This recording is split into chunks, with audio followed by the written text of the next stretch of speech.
Nei opese oya bema brane shomu echira kwan na womwa owo eye apatano so patapa new site onum patapa junction 0243 345392 0243 34 53 92 so and our free wonum Zap Cola soft drink anom de doko ye woduma anom de kumasi ade sei anom de obi age atum ene Zap Cola soft drink unya Zap Cola soft drink na wo de bo genavi wodum jollof ne fried so what we do bebu wodum papa dwabo ne yeshemu adu gina wo pa anom de asom a Zap Cola soft drink kumasi mai mu de ba bia ye ton anom de bia kwa so Zap Cola soft drink wonum ene bose bada uroma ene boa ama anopa no siakase yede aba abesom over Afrimpon nimidin samno ni kire musi esiti enhwe na yemfa ensomo akane temu afopere ye kire former Chief Justice Mame Georgina Theodore Hood what na ka say na futuo ni adesrede wode ma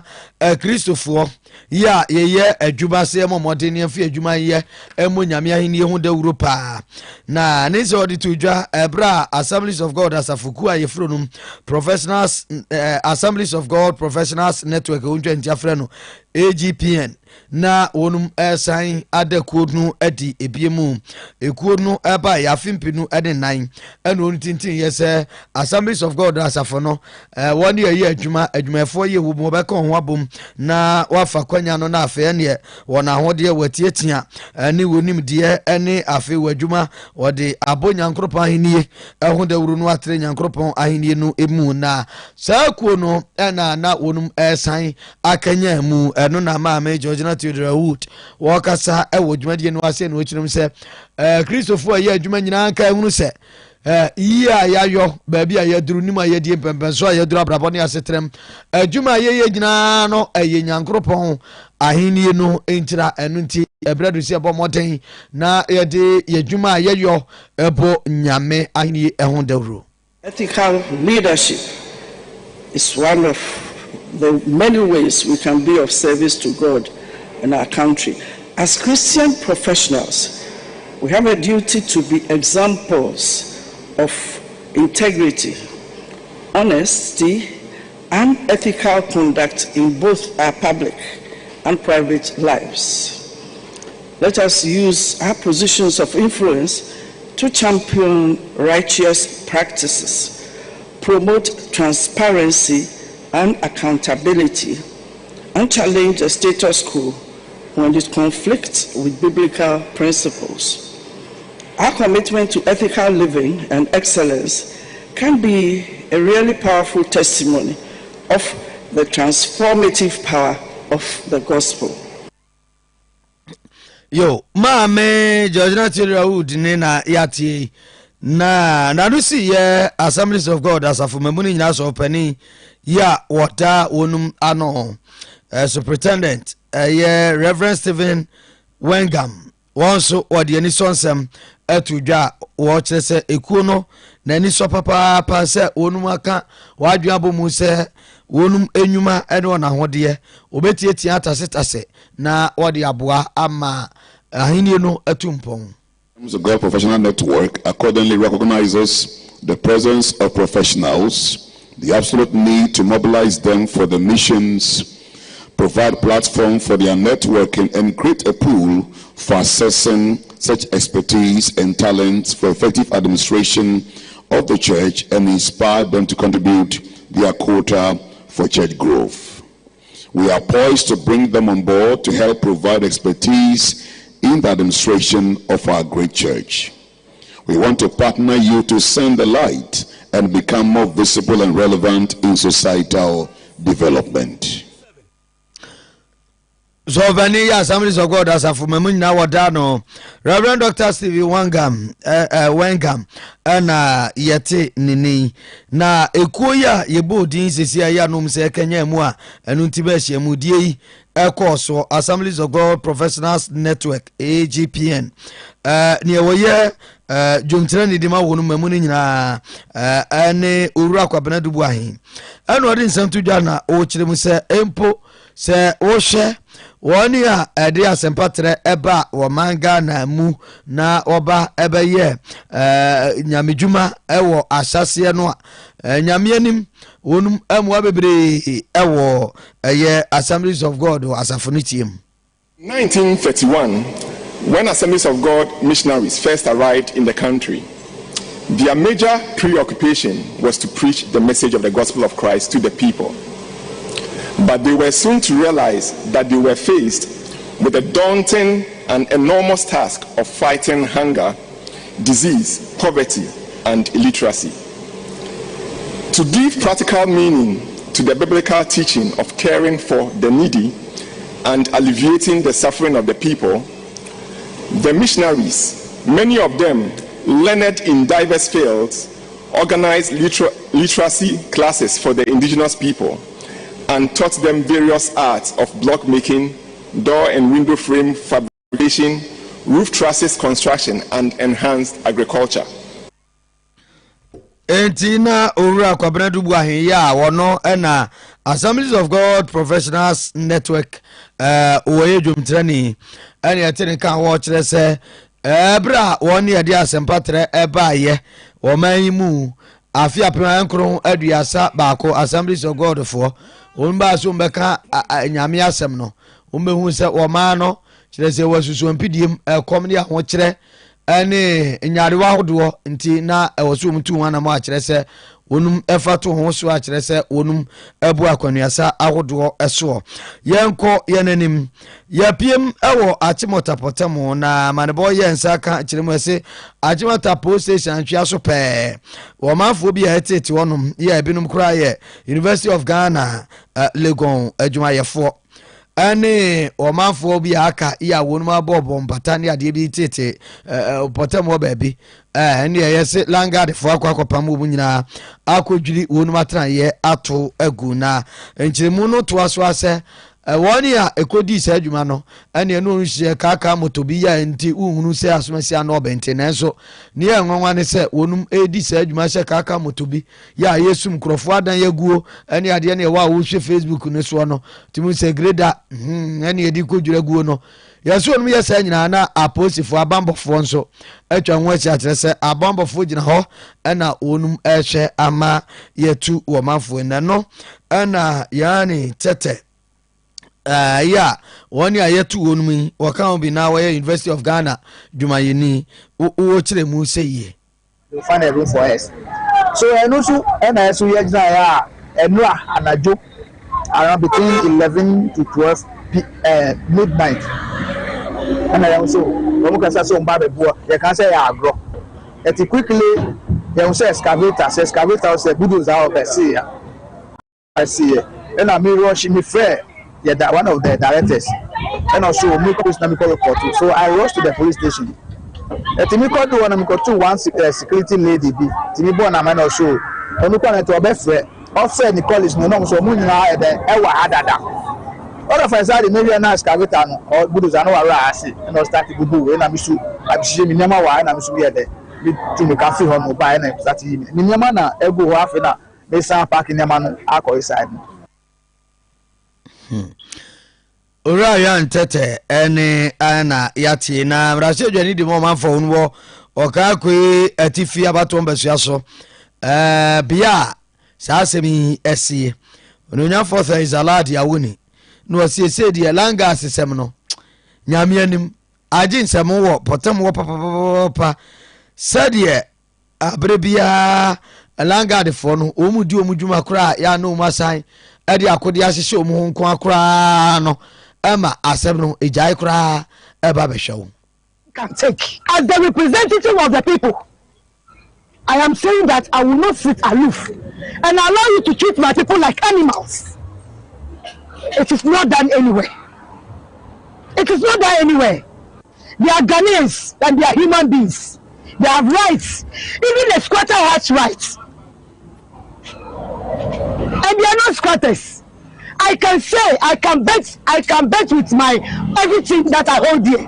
that these are university workers. And I'm calling the media to come here and interview them. Let them bring their ID cards that shows that they are university workers. Why do you treat Ghanaians like this? Why? Yo, Brazil Johnny no man from work akwe atifi abato besia so no nya for Thursday salad ya woni na nani abrenie maame so no anope odi na ho fa bubbo mu sa kire se wo se won ye onum ti ono eye university adwumayefo sentrofo ya penum kodi nkomo no num fa wonum adanse de kire so mu university adwumayefo emra kire se wonum nye omanfo a wonum a na pete mu asase wonum akwakofa bombu atratra so sa akwa ya asemu yenko yanim Dr. Mahmoud Bawumia mampani abede ya chire ya sa abede MPP abanyoku wono ene yi frank adema wonum di wonum akọ afi abato emu ni ebondi sa na kwa nkroma no duru nkroma kotesu mpahene ni ene chire so hu ni wonye ni adia na Dr. Mahmoud Bawumia chire se Ghana foi wodemo ko digitization kuromu di wodemo na mu di ententeno a onyanuru wo ba bia enti momoano na wonfamo enkonkoduru wose ekwan mu kuro onyanuru ba bia mpo enene wode Ghana card aba afei mobile money interoperability enso wode aba ende ekeka woni niam bebre digital address system wode aba na afia nkasa no de bekwa akogina kronum na no obetimi de bakọ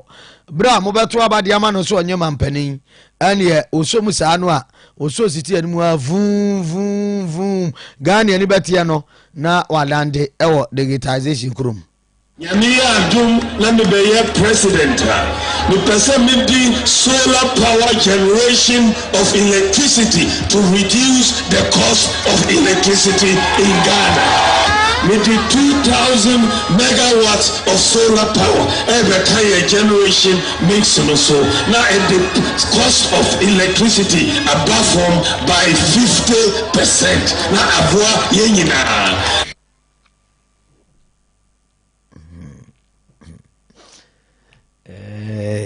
Dr. Mahmoud Bawumia no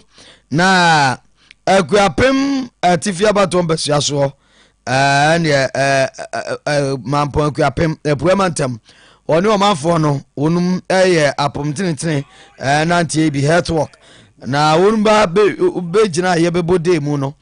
na wode sansemi tudwa ononyafo samie wuku MPP amanyoku no wonum ba wonum ayi no ya abatom besiaso afi wonum de ne beko abato mu wonso kakra ye ode tudwa yentie no President Kufuor free maternal care and we find under free maternal care and under Kufuor they were the first beneficiary of the free SHS. So what it means is that anytime an MPP administration they look into the future. Ayo Samia Okune ana yati mabanda da joma manso wonam esirem atifi epo yamantem na ne onso ototo to bi mane pa twetwa apakat ho na sentam sam mokaya de babeto monim na otwetwa mu no se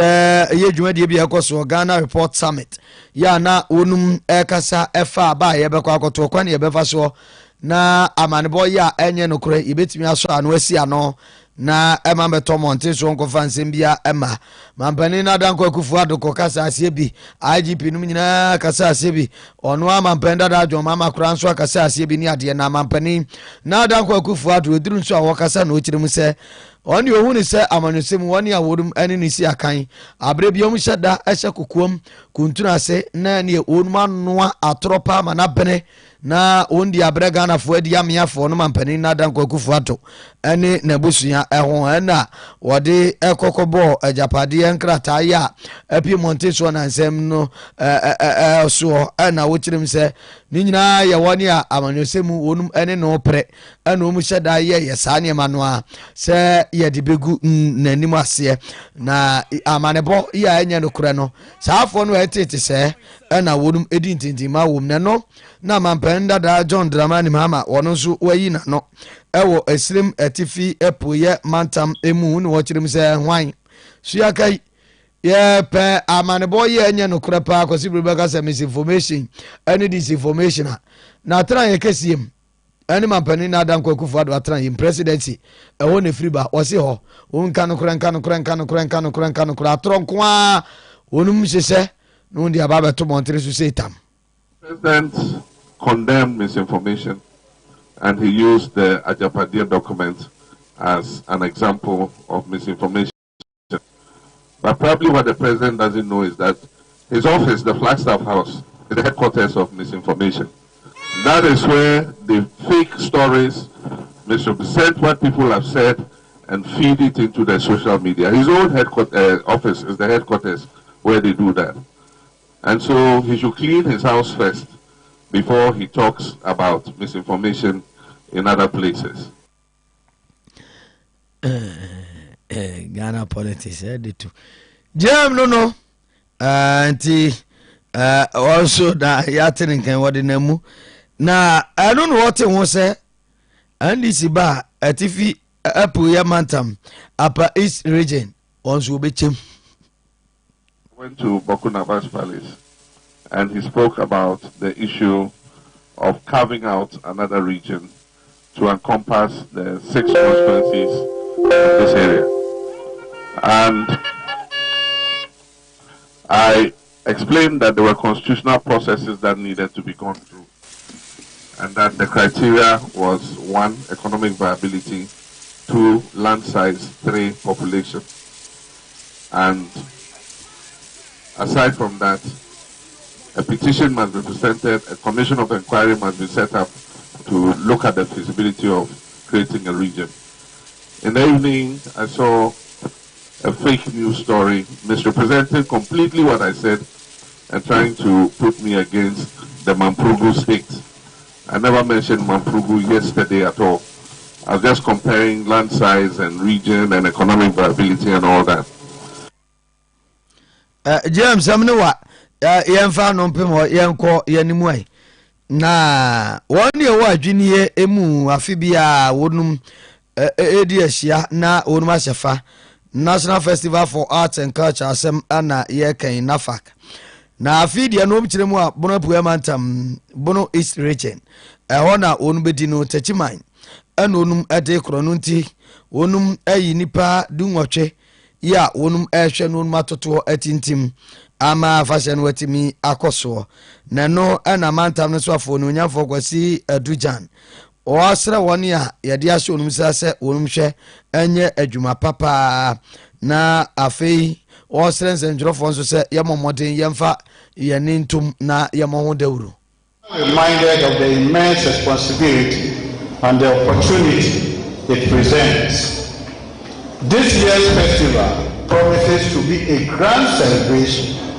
bringing together a diverse group of participants, including diplomats, the business community, traditional and local government authorities, academia, and the general public. It is through such inclusivity and collective effort that we can truly harness the power of our culture for the betterment of our country.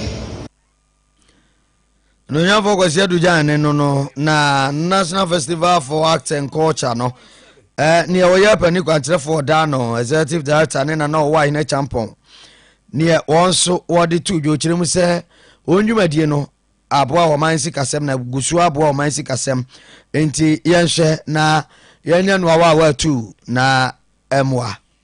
Arts and Culture, the National Festival of Arts and Culture NAFAC. And so I feel so proud to be here to oversee the inauguration of the local organizing committee, who has been drawn from various key stakeholder organizations to support the planning of this year's NAFAC. Nana Chair, ladies and gentlemen, the National Festival of Arts and Culture, which has been the key national and international arts and culture event of Ghana for over 60 years, has contributed significantly to the socio-cultural and economic growth of our country. Na bono ananuma trankonya ne Oyerepa ni ya wada wonum ano bono apo yem bono East Regional House of Chiefs wono aso na ye yagimahene mapim ya kabrese ya otoso enum ona dwumadie na oye dwumtrani na nensam ya wode ya to dwochirim se obeta akire na nanom ahode ne omode mo bia no onum ade beboa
ya jimaine pim kabrese ya otoso enum ana yete nenkan ya fancy wo Christian Education Complex work in Tampobono Puemantemu na ane zuku no asuafo wonu ma ye ne friend graduation ceremony ane career day ya ane wonde kire mofra no da achi ne obi apeso ye ane ade a na enumu ana kwankyerefo masuku no ura kwadwa apia mponsa odi atudwo wuchirim hia pa se ene asuafo bomoden eye adwumaden no msudie ye do no so se wonum afo mu nkrata no wonum kenkan suade ekwa akiri wonum ebekoso aye ne saa na ni nyina mu no saasre awfo ne ahwefo nso se adawroma ene woma woma enwumasua ehia won pa kase ejapade so pa obuti bi ejaba eyo wo meso education is the best legacy ono ma ejapade obuti ya one sika obuti ya edia manasa ba so ma wo ba mi die dia odo obo dia kechi ntaye obo ni siti ma ye dwumadi because we are na sa disian the no one ye track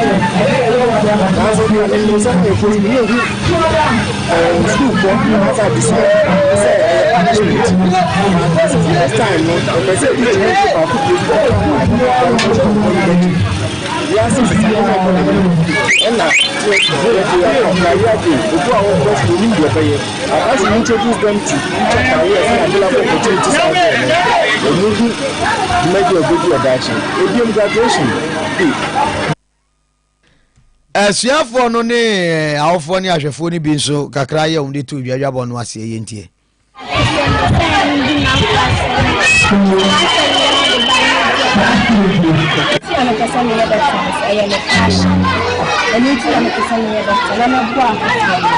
I'm a yet to say news to say a mouthful of your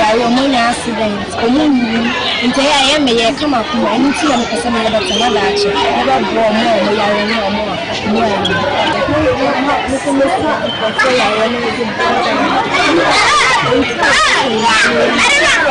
Some of you the blue.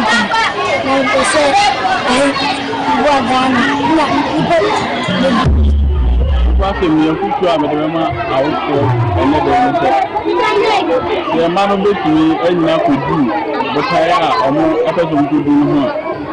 I just say the Japadia, Jessica, any no man, how they win at the town. Yo, Satya no boss bankani and Kwana, yeah, papa, heading one dance, Yama war. Odi ko fie wadwuma saw them suku ahodo mu chandeliers, corner light, wall light, gate light, garden light, CCTV cables ne cameras ne ma papa, digital video recorders ne standing fan, ceiling fan brand awope ebi wo Boshe ban chain Crompton ne masha ne ne ka ho ba cho bomode ne bra bajibi electrical cables no homa no ere twa nyinam de akofie ho no ba cho ne ye papa ewu ajamade ne bi pio kopa ye mfa ja hyehye ma ni nyina do supu ewa ha na ni jisam ne se Boshe ba o manga na ba bia wo bia person ne di dwa fukura no anse na ba di tu dwa wo frɛ na ye no wadi nkomo ye wo hia wa send usika de abenso ya hye ne ma no ye di amaneka na odi abrɛw umpe na apɛde yin hotels outdoor ne miami outdoor mo ene mo ye real estate no nkania papa ye be ma ho no ma ye kama odi obi ko obegye